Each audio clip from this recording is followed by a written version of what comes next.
because less than 3% of you people read books. Listen to me. Television is not the truth. Television is a goddamn amusement park. Television is a circus, a carnival, a traveling troupe of acrobats, storytellers, dancers, singers, jugglers, sideshow freaks, lion tamers, and football players. We'll tell you anything you want to hear. We lie like hell. We'll tell you any shit you want to hear. We deal in illusions, man. None of it is true.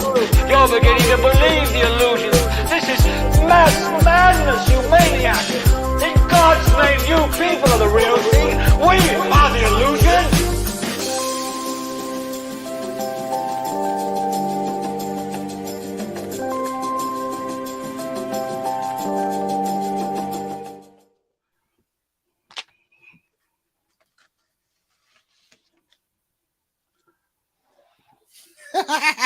What's up? Welcome to Idiotbox Television.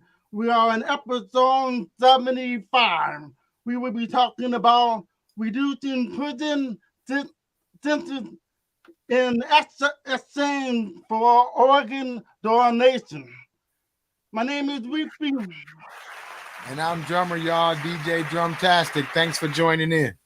Yes, and I also want to let you guys know that we have a special guest that's coming on and we're going to talk about his name is Anthony. Anthony Perry. Got to say his last name. Anthony Perry. Yes. Right? Right. Okay. I don't need my earphones. All right, y'all. So thank you for joining in. So who we got out there today? Yep. Okay. Going on to the roll call right now. Thank you, Mrs. Jones, for joining in. Yep. Thank you for joining. Let's see. There we go. So who all we got out there today? Of course, we got Mrs. Malloy. Thank you for joining in. Yep, thank you for joining. Let's see who else we got out here.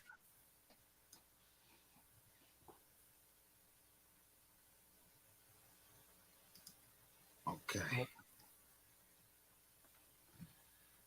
Sharif, so talk. How was your week? Yep, my week was pretty good. Not bad. Can't complain. I'm Did thankful. you work hard?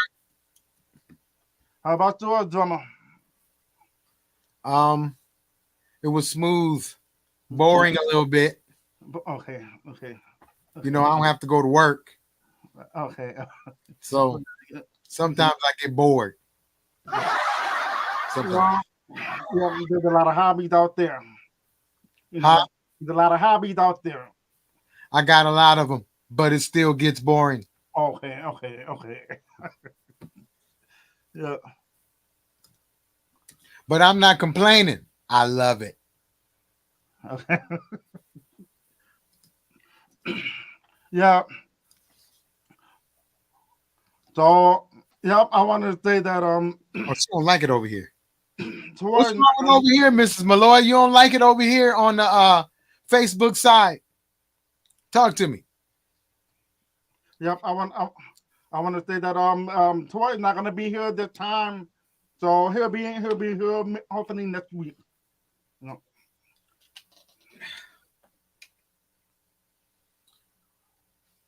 Facebook sucks. Okay. Well, we'll see you over there on the YouTube side. Oh, you already over there. We got Christy. Christy, thanks for joining in today. Thanks for joining in episode 75. We're talking about the bill they're trying to pass. They're trying to reduce prison sentences in exchange for organ donation. It may not go through, but we're going to talk about that. Plus, we got a special guest that's going to come on. Is going to talk about organ donation as well. So thanks for joining in again. Who we got out there so far? We're in the road. Who else we got out there?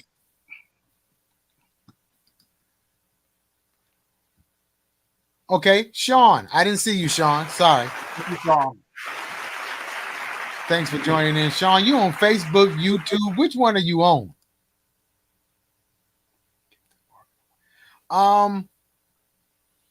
When? That's a good. They don't have to yet. They're trying to see if they can get people to automatically just donate, and then they won't do that. But it's not passed yet. It might not make it, but we're gonna talk about it anyway. Yep. Sheena, thanks for joining in, Sheena. Instead of stealing organs, yeah, okay, yeah. Instead of stealing them, get them just to give it to them, right? I'm on both. Don't worry about me. Oh, okay. Don't worry about you. You know I could kick you off of either one of them. Sheena. Here's Sheena. So we just now into the roll call. Like Sharif said, Troy's not going to be here this evening, so me and Sharif going to hold it down.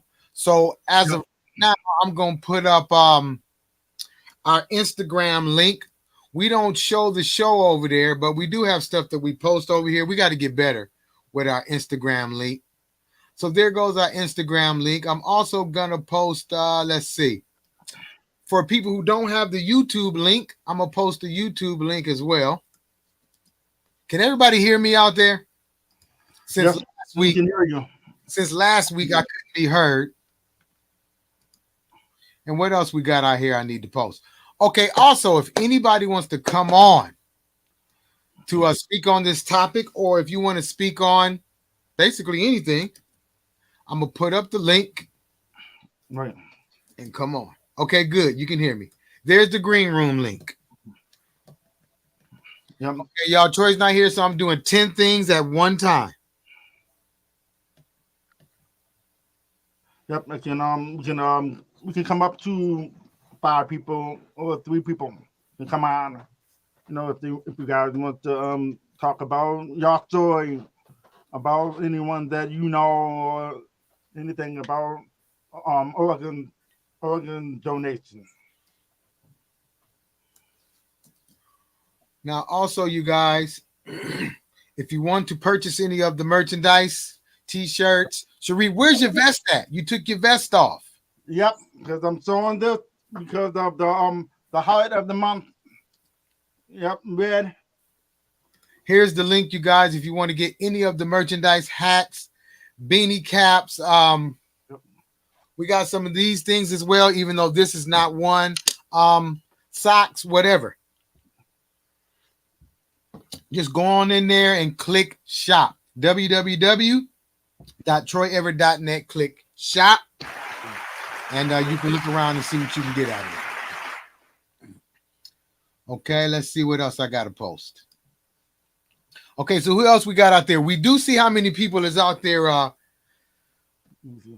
So we do see. We also got Mrs. Nicole Brown just came on as well. Thanks for joining in. Let's see.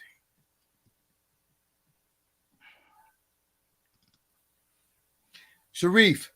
Yeah. Somebody saying what's up to you. Adam Mayweather.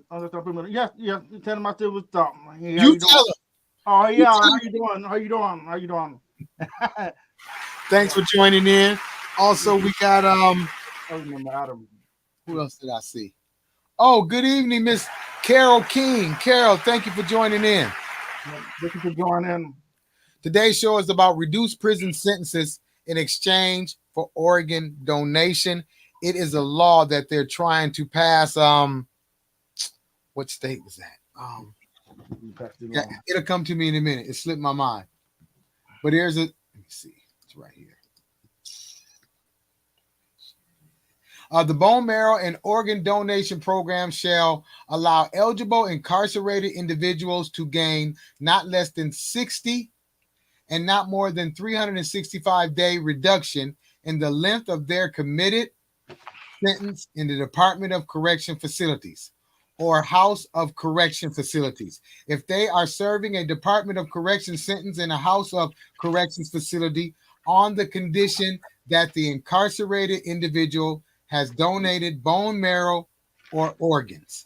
The bill is unlikely to be passed and may even go against federal law, as a similar bill from 2007 was panned due to conflicts with the National Organ Transplant Act of 1984. The act makes it illegal to knowingly acquire, receive, or otherwise transfer any human organ for valuable consideration for use in human transportation. So while you may have heard struggling students wanting to sell their kidneys for cash, it isn't actually legal. In this case, a lowered prison sentence would likely be considered valuable consideration.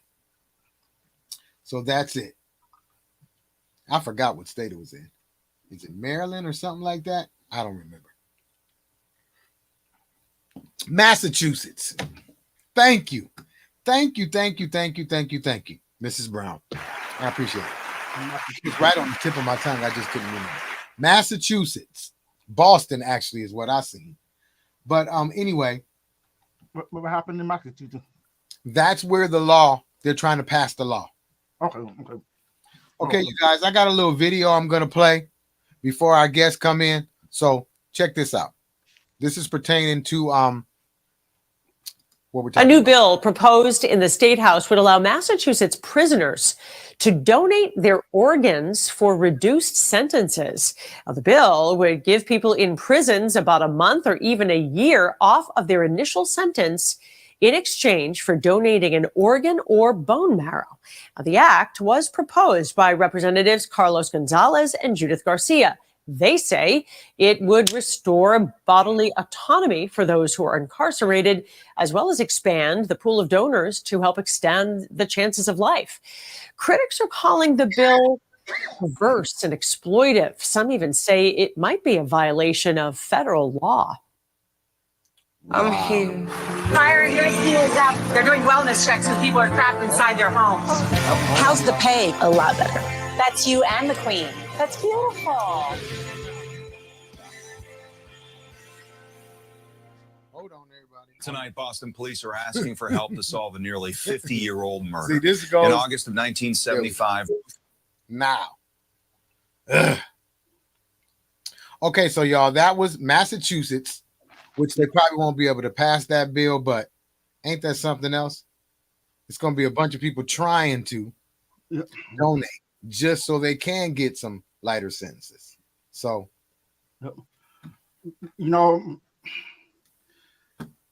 yep, I think they're doing that so they can the people in the streets aren't doing it, so they're going after the prisoners, you know.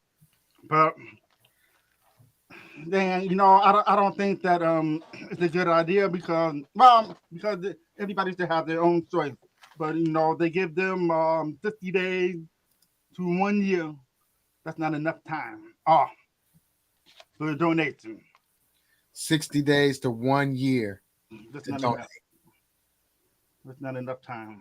Boo. Free time for them, and yeah, that's terrible. Yep, that's terrible.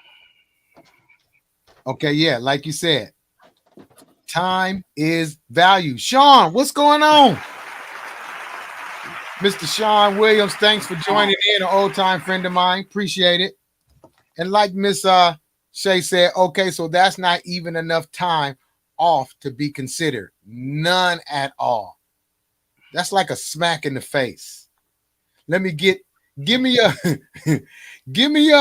scrotum sack and you get a year off. Man, that is crazy. You know what is organ donation?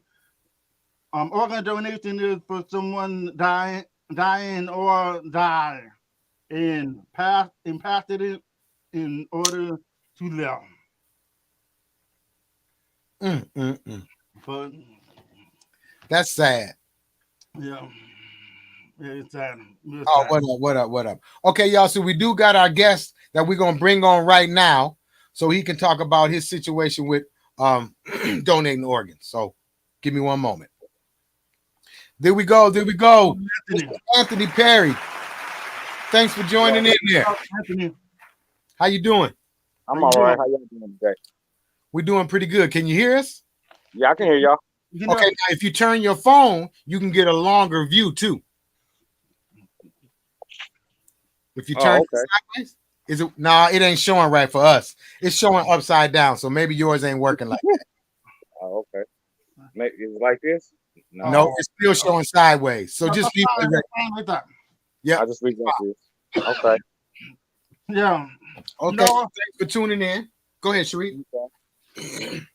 I have yep, I got a few questions for you, you know, and yeah, what I want to say is why did you become an organ donor? First reason why I believe I did it, it was my mother. And I looked at it like I was in the military. So I had been around the world and did a lot of things. And in my mind, I was like, if I gotta save somebody, let me save my mother. You know what I mean?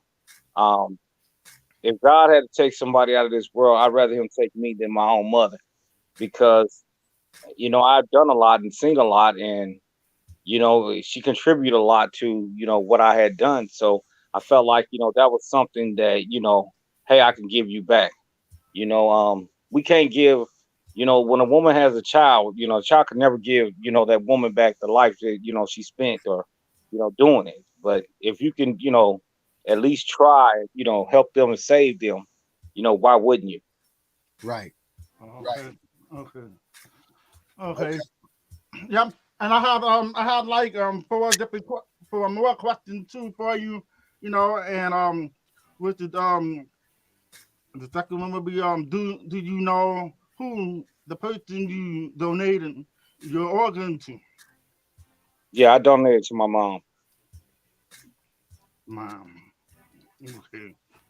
Okay. Um. Okay. What organ did you donate? I donated a kidney. The kidney. Okay. Okay.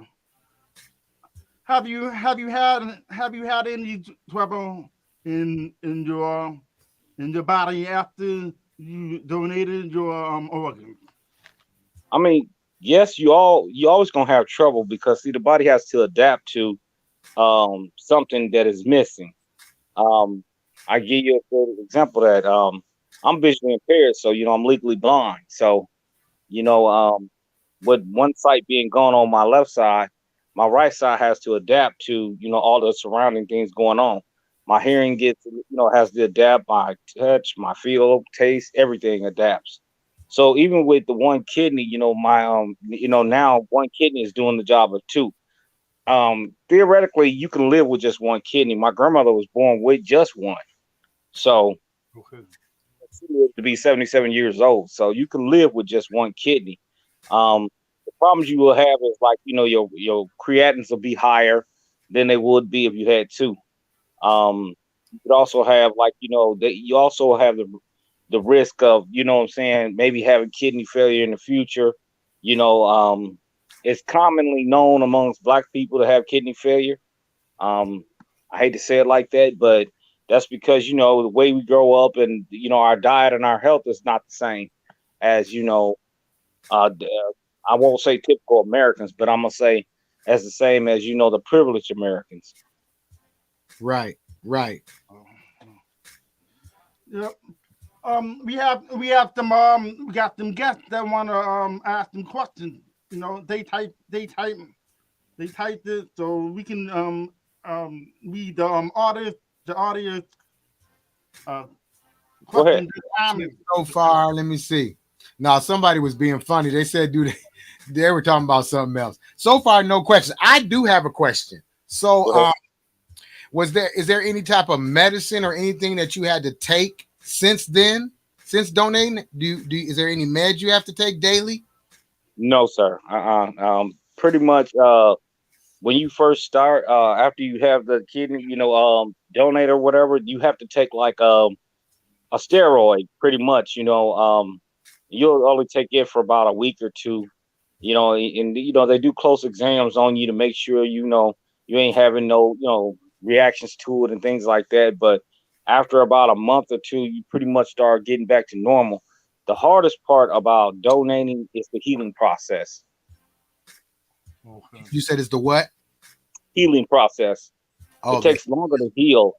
I donated my kidney, and I think it took me about 2 years to actually heal. wow. Wow. So does anything change with your eating, what you can eat, what you can't eat, or anything like that, or what you can or cannot drink? Not really. I mean, they tell you that, you want to stay away from, this type of drink or that type of drink, but that's the same thing they would tell you in any health class or any, dietary class. I mean, other than that, no, nothing really changes in that point. Like, you pretty much after, you heal up, you'll be able to do the things that you have been doing.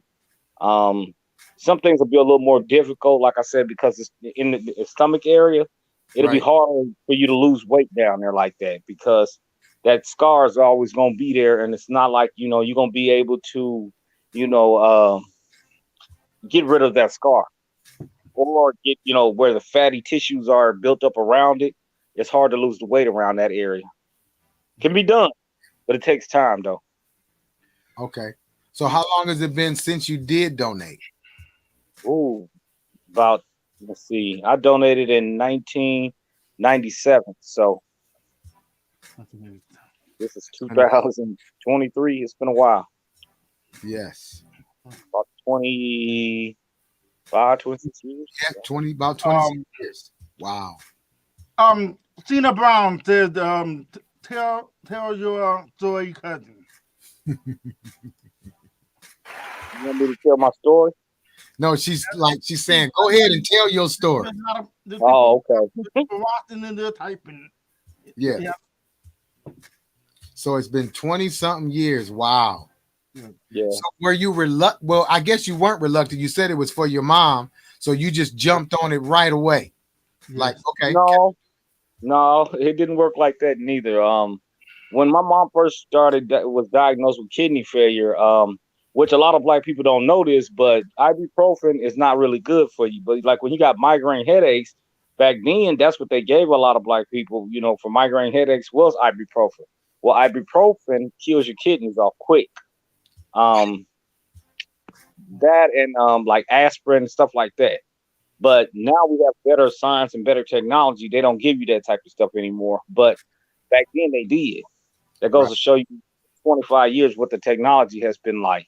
Right. But as far as like, not being reluctant, yes, I was reluctant. I mean, when she first was diagnosed, I was still in the military and she was looking for a donor. And the hardest part about our donors, you got to have the same blood type and your capillaries or, your cell structure got to be almost identical for you to donate. And that's the reason why so many people are on the donating list because, people don't actually say, okay, well, yeah, I'm going to donate a kidney to you. Some people say, yeah, I'll do it. But at the same time, they have, their own questions like, okay, am I going to have problems in the future? Right. I might need it. You know what I'm saying? What happens if, one of mine shut down, then I don't have another one, things like that. So, I mean, being young, I probably, like I said, I had been around the world and I was in the military. So I guess I didn't really focus on that too much, but I did go and take the tests and things like that when I was still in the military. Right. I didn't really actually say, hey, I'm going to do this until my mom, me and her were sitting there talking and, we was talking about like the blood types and all that stuff right there. And she happened to say a couple of things that keyed me in. She was like, it's harder for her because she's O positive. And I said, okay. So first of all, you got to find somebody who is O positive. So I said, well, Mom, I'm O positive. And she was like, okay. She was like, you are? And I was like, yeah, I'm O positive. So I said, hey, I'll donate the kidney to you. Well, just saying you'll do this something and going through all the tests is a whole different ball game. So after we went through all the tests and they did everything, they looked at everything, they came back and told us about a month or two later that I would be a good candidate, which is very rare to see a son donate to a mother. You'll see a sister donate to a brother or, normally two siblings because I got the same parents. But you hardly ever see a son and a mother donate to each other. and that's because they don't have the same parent type. So the doctor, when he did it, he was like, he was really amazed that me and her we were so close. Like, our blood type was both O positive. Our cell structure was almost the same. It's almost as if we had the same parents. But, of course we didn't because, she's my mom. But at the same time, they were like, the chances of, it being a success was like, 90 some percent. So we was like, hey, she was like, are you sure you want to do it? I said, yeah, let's do it. At that point in time, like I said, I was like, hey, been around the world, been overseas, been to wars, hey, what else, what else did I have left? You know what I'm saying? I got to do something in life. So why not donate? You know what I'm saying? Try to save somebody else, and then it's more of a spiritual type of journey also, because, at that point in time, I was like, I was going through a divorce. I was like, I already had a child. I was like, hey, I wasn't living right, so I was thinking, hey, if God takes me out of this world today, what is there that, I could say, I did positive, you know what I'm saying? When I got to face the creator or the maker out there, I want to be able to say, hey, I'm not me say, but him say, hey, he did, you know what I'm saying, give part of himself to try to save somebody else, which is a hard thing to do. A lot of people don't realize that, but you go through a lot of emotional and spiritual things. Then, after my mom, we did the surgery and everything, 30 days later, she died. And it was heartbreaking for me because I thought that, she died from the kidney, you know what I'm saying? Maybe I did too much wrong and drank too much and partied too much. And come to find out, they said, no, it wasn't the kidney that she died from. She actually died from colon cancer. Because her colon was messed up at the same time, like I said, you got to be careful of the medications you take, because they don't just destroy one organ. They can destroy multiple organs at the same time. Exactly. But when doctors go in, they try to, get the one that they can fix right now, instead of fixing, hey, let us fix this, and then we'll go in and fix this. Right. Right. So I lived with that weight on my shoulder for a long time that, hey, I separated myself from my family and stuff because, if somebody die after you give them a kidney or something like that, people don't always understand that, it wasn't you that actually did it, and it wasn't your organ that did it. It was, it was just God, you know what I'm saying? And so, it took me a long time to understand that. I mean, a very long time. I can tell you this. My mom died in 97. I don't think me and my brothers and my sisters them associated again until 2004, 5, something like 2005. Wow. It's when we came back together and started talking again. I just kind of, did my own thing, went my own way, and hey, I don't want, them to always ask me, what happened. Right. God rest her soul, my Aunt Diane is the one who found out about the colon cancer. Because we didn't know it. Me, her, and Sheena went to the hospital after my mom passed, and we went up there, and that's when we found out, her colon was messed up real bad. Now my dad, he knew it, you know what I'm saying, but at the time, you lose your wife, you ain't really thinking about, what my son or anybody else is thinking. You look at it like I got all, my dad, even though he graduated high school, he was not the type of person that was like, financially responsible or anything like that. He was always the type, he went to work, he came home, he gave his check to his wife, and that was that. She handled all the business. There was a lot that went on that people don't really know. Like, my dad couldn't write a check. He could sign his name, but that's it. So, now here he is, he's trying to juggle paying bills and, trying to go to work and, take care of a house that, he really don't need no more because all his kids are grown and his wife has passed away now. So, he's like, I'm out here left, to this day, you know what I'm saying? I can still see it in his eyes. Like, when she passed away, that was it. It was pretty much over right there. He just, like, I'm just here now, and he's been married twice since then, but I think he got married. My mom died and he got married a year later. Just because he was trying to fill that void that he, like, hey, I'm not, smart enough to do all this by myself. My Aunt Bertha, God rest her soul now, she's passed on now, but she took care of my dad the whole time, making sure his bills was paid. He would go over there every Friday and she would give him a check out of his checkbook to pay his bills with. Things like this, people don't really know, but I'm being honest. When it comes to donating, a lot of times, we don't prepare for the worst part of it. We just look at it like, hey, we just doing, people would say, oh, that's a blessing, but they don't really know what a blessing is, because there's a lot to it that, I actually went through, and We got a question here. Somebody's asking, whose insurance covered yours expenses? I guess they mean yours or your mom's. her insurance covered it all. I'm the donator, so everything that I did, the contribute part, I didn't have to pay for anything. Okay. Covered all that. The whole surgery and everything was handled by her insurance. Yeah, her and my dad. My dad, they had insurance, so Okay. They covered all that.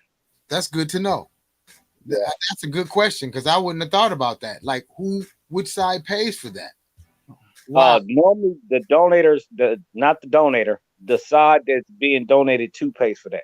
So were you working or anything during that time, or you said you just came back from the military? So what happened when it came to your job, like time off, sick pay?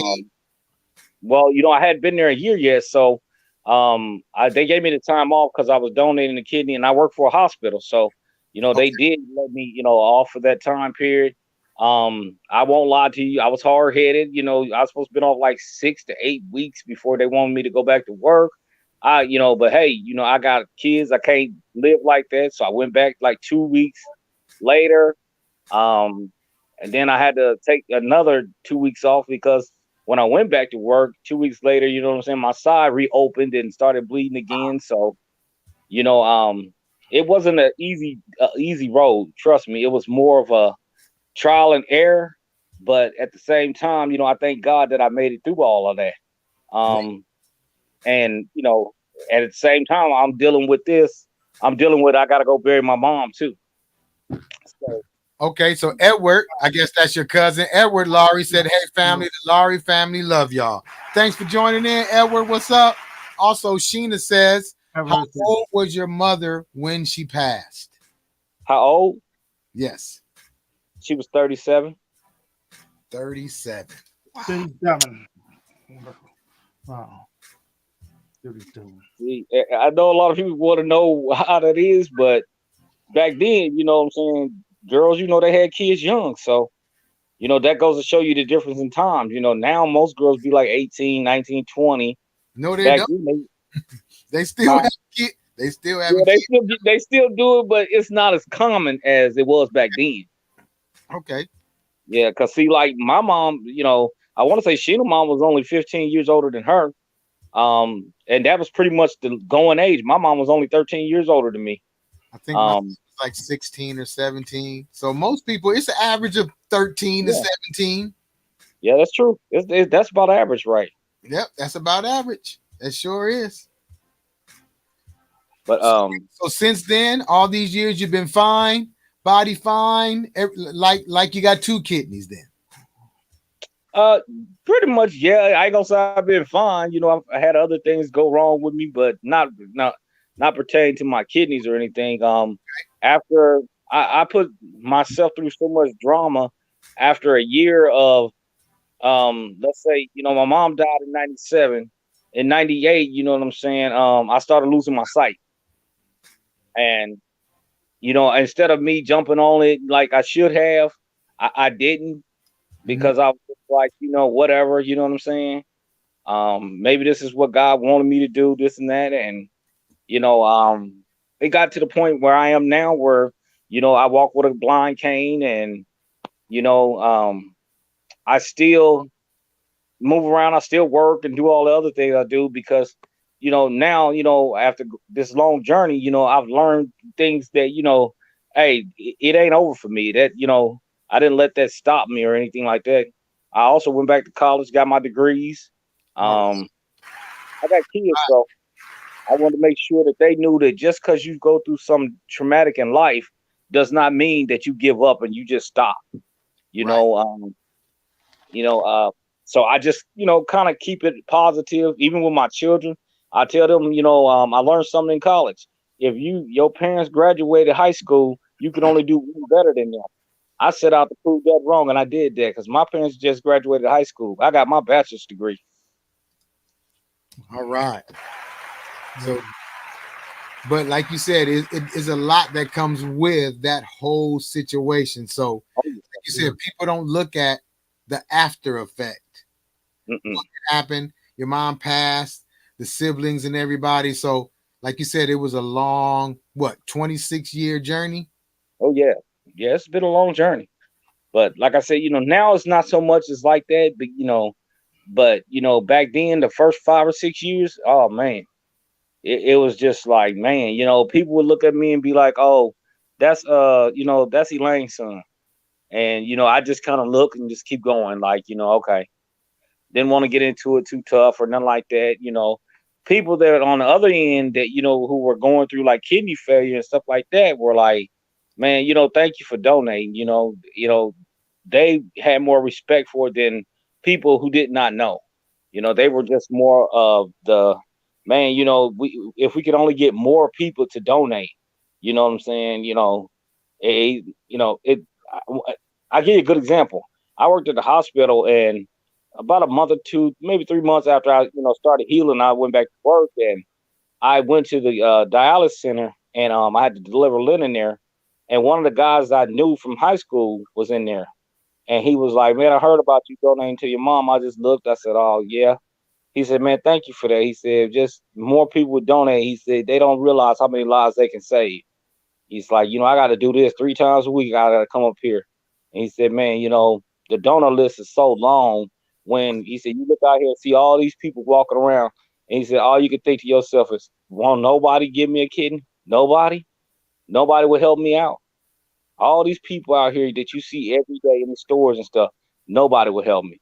It broke my heart to hear him say that, but because I kept thinking to myself, man, I wonder if my mom was thinking the same thing. Like, man, all the friends I've had in life, all the people I know, all my relatives, and won't nobody do it.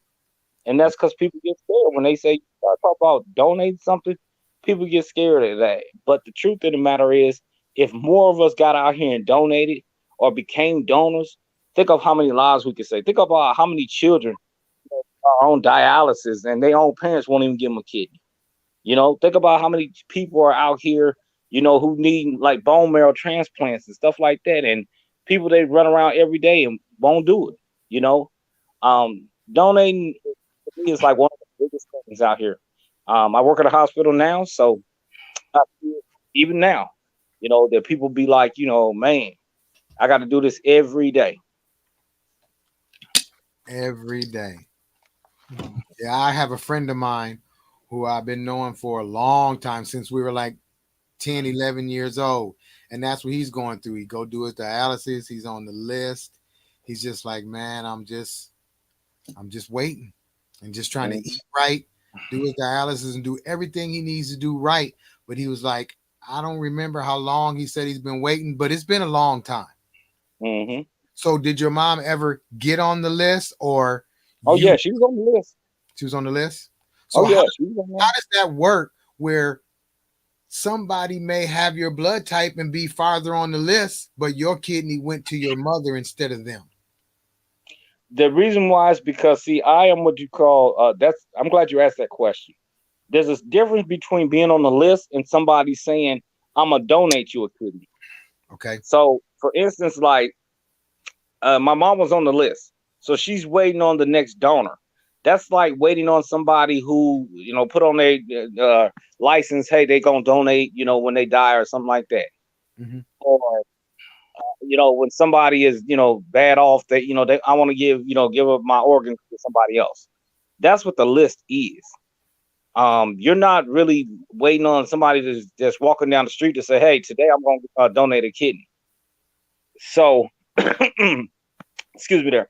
What happens is, if you find somebody who, and this happens a lot, that who will donate you a kidney, then that person is what they call it's a personal interest to you. Meaning they're not trying to, donate a kidney to anybody. They're just donating to you. And Okay. if they match up with you correctly, then, hey, they're going to take the kidney from that person and give it to you because, that's somebody you knew who said, like I'm doing you a favor. Right. Like, I'm not really going out here doing everybody else a favor. I'm just doing it for you. Okay. Okay. I understand. I was wondering that. I thought I'd ask that because I thought about that. Like, how does that work? Because knowing my friend said he's been on the list for a while, but like you said, there's a lot of factors before that kidney goes to a specific person that you have to meet. Yep. The blood you have type. to meet all the factors. Wow. Versus like that's your friend and you say, hey, I'm gonna donate my friend a kidney. Granted, there's factors there, but like if y'all got the same blood type and y'all got the same cell structure, then he's on a list to get a kidney, but you just bumped him up to okay, bam, now he's gonna get my kidney. So boom, he'll go before all these other people who's been waiting. Right. Right. Do they check the sugar and we call it a high blood pressure and stuff like that before they do a donation? Oh yeah, you can't donate until the tests and things you have to go through are vigorous. It's not like you go in, get checked one day, okay, it's fine. No, you go in, they donate. You got to draw blood from you. They check it several different times. They're gonna check your cell structure, your blood. They check your blood pressure. Are you diabetic? They check all these things. You know what I mean? So, because those things can rule you out. So all those numbers have to be at a good level in order for you to even donate anyway. Blood pressure, glucose, all that. Okay. All of that's got to be right. And the reason why that is because if not, the kidney won't take. Wow. See, you can do all this and the kidney still might not take. Wow. That's where a lot of people go back on the list. They'll get a kidney and they might have the kidney and the kidney be working for say 30 days or 60 days. And then bam, it don't work no more. Now they back on the list again, waiting on another one. Now that's a whole different ball game. I didn't know that. Wow. Mm-hmm. So it just could not take for some reason. It just don't meet up, don't match with that particular person. Right. I mean, it could match up, number wise and blood type wise and all that, cell structure wise, but it's still a prayer, you know what I'm saying, if it's going to work for them. So is that something that happened when it came to your mom? They said, okay, everything matches, but there's still a chance it won't work. There was a but? Yeah, there's always a but there's still a chance it might not work. Wow. When my mom passed away, the kidney was still working. So I know that helped you to know that it wasn't the kidney of the reason that she passed. Yeah. Mm-hmm. She started having problems using the restroom, and those are factors you have to. I tell people all the time, if we get up in age, make sure you go get. I just done it myself. Go get your colonoscopy done. Get all these things checked out about yourself because you never know. You know what I'm saying? What kind of factors are going to play out here? And those are things that are very key factors that you really don't pay no attention to. Might matter to the world a whole lot more. Somebody that's diabetic, it's going to be hard for them to donate a kidney to anybody. Right. Because as soon as you put that kidney in somebody, it's probably not going to take. Right. So that's why they have to make sure everything is at the right levels. Right. Wow. Not saying that if you're diabetic, don't donate because you can. Right. You know what I'm saying? I'm just saying that, make sure you get everything checked out and make sure that you actually, okay, hey, all these things are at, a 90 to 99% chance that everything's going to work out right. Me and my mom were blessed that, everything worked out right. Right. Really after, all of that, her passing away and everything after that, that was the downside of it. But it wasn't because, she didn't eat right. It wasn't because the kidney didn't work or nothing like that. It was from something else that should have been checked before we even did the kidney surgery. Right. Right. Uh-huh. Wow. So now you could be a testimony for somebody. So people who know, they probably ask you your expertise, what they should do, what they shouldn't do. I didn't know anything about this until actually right now, because we hadn't really been communicating this week, so I didn't even know you were coming on. So Yeah. hey, I love when we have a show. People out there can learn, and I learned a whole bunch too about donating. And that we always get the slip about when you pass away, do you want to donate your organs? Most of us say no. Yeah, and that's the most silly part in the world. Most people say no, and they'll say, well, this is damage, that's damage. I don't want to donate this, I don't want to donate that. But that little piece that you donating might save somebody's child's life. That child's life you say could be the person to change the world. You're right. So it's very important for people to donate organs. It's not just donate, or you can donate blood, you can donate your time. Donating is, to me, even if you say, okay, I can't meet nobody's criteria because I'm this or I'm that, I'm this, I'm that. Just if I went up to just donate my time to, you never know exactly who you gonna help and who who gonna benefit from it. I'm a veteran, and I work at the VA hospital, and all I do is pull the laundry around and change it out in and out of areas, and I get all the time, how is it that you vision impaired and you do this every day? How is it that you can't see and you do this? And I tell them, I said, through the grace of God, you could do anything.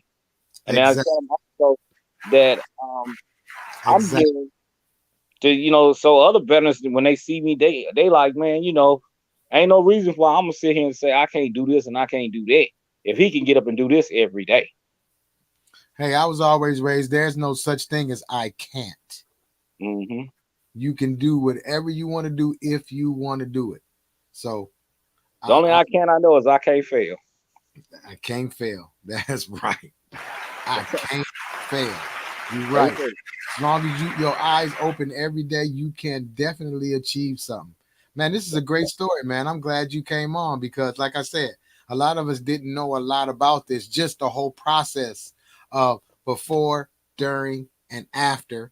Then your mom passed. So that's other emotions that you had to, man. Yeah, dude. I can just give you a hand, brother, for real. Yeah. Because that had to be difficult. It wasn't easy. I can tell you that, but easy. But you're on the other side to be able to tell it. Right. I'm glad to be here today to tell y'all this because, I feel like, when Sheena told me about it, I said, yeah, I'll do it. And the reason why is because I know a lot of people don't know it, I see it all the time in the hospital. And a lot of times I be wanting to stop and correct them, but, I got to realize, hey, I work here, so I can't just jump in people's business and say, hey, that you looking at that the wrong way. Sometimes I might say, hey, you might want to ask somebody about that because I already know that that's not true. People say, well, I'm this and I'm that. I ain't going to do this. I ain't going to do that. I knew this and I knew that. This and that. I was like this. Okay. I was in the hospital earlier this year. My pancreas had not messed up, but had started acting up. So January 5th, I was in the hospital from January 5th to January 11th. And the guy I was in the hospital with, he was talking to his friends on the phone. And he was saying, they were saying his kidneys was messed up. That he said he knew that, he was going to die because, they this and this and that. I told him, I just happened to say, hey, bro, listen.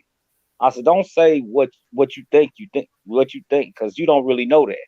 I said, not only that, but I said, just because your kidneys are reacting this way here, doesn't mean they don't have medication to help you. I said, because they do have that. I said, not only that, I said, but if you don't like what they tell you here, go somewhere else and get another opinion. I said, because there's always a second or third opinion. So he was like, well, when I get out of here, I'm going to go to my regular doctor. I said, yeah, that's what I would do. I said, because, you in pain right now and they're gonna give you all the medication in the world to keep you from being in pain. But is that gonna fix your problem? Right. No. But I told him, I said, you know what's gonna fix your problem from jump? And he was like, what's that? I said, when you change your attitude about what you're gonna do. Right here. Yep. You're right. Attitude. Yep. As long as you got that attitude, you're gonna be like, man, I can't, I can't, this ain't gonna happen, that ain't gonna happen. When you change your attitude and say, wait a minute, no, ain't nobody gonna tell me this and they can't tell me that. You know what I'm saying? This is something I learned in the past, and I tell myself this all the time. I'm just pass on to everybody else, I look at it like this. God has never put me in a place he didn't want me to be. You right. You right. You Never exactly. put me in a place he didn't want me to be. You right.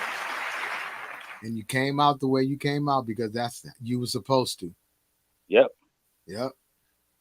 Man, I tell you what, we're going to end it out on that note. And we appreciate you for coming on episode 75. Reduce prison sentences in exchange for organ donation. Yep. We don't want them to do it that way, but they can probably get some inmates to donate.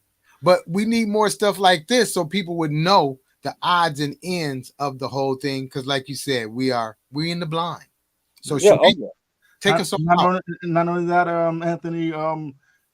Thank you for coming on. And like I understand about the testimony that you shared with the world, so they know everything about organ donation. And not only that, it's all about your life too, and what you went through, And I thank you for coming on, No problem. I thank y'all for having me, and I hope, whoever this goes out to is touching somebody, because, hey, you could be sitting at home right now thinking to yourself, okay, I can't really do this, but you never know who you can help. And that's the thing about it, we all sit around and think, man, that's bad. Instead of us thinking, man, who can I help? You know what I'm saying? What can I do? You know what I'm saying? Yes. And that's how we got to look at it. If somebody wants to see this, or if you want to see it, it'll be on the Idiotbox Television Facebook page, YouTube. It'll also be on Sharif's page and also my page, so you can get with Sheena if you need the links or anything to be able to go view this again. Okay. I appreciate that. All right, you're welcome, man. Sharif, take us on out of here. Thank you. I want to say thank you to everyone for watching Idiotbox Television, and thank you to Anthony also.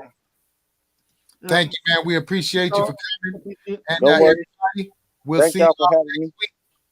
Peace, man. Thank you. All right. Thank you. We're in a lot of trouble because less than 3% of you people read books. Listen to me. Television is not the truth. Television is a goddamn amusement park. Television is a circus, a carnival, a traveling troupe of acrobats, storytellers, dancers, singers, jugglers, sideshow freaks, lion tamers, and football players. We'll tell you anything you want to hear. We lie like hell. We'll tell you any shit you want to hear. We deal in illusions, man. None of it is true. You're beginning to believe the illusions. This is mass madness, you maniac.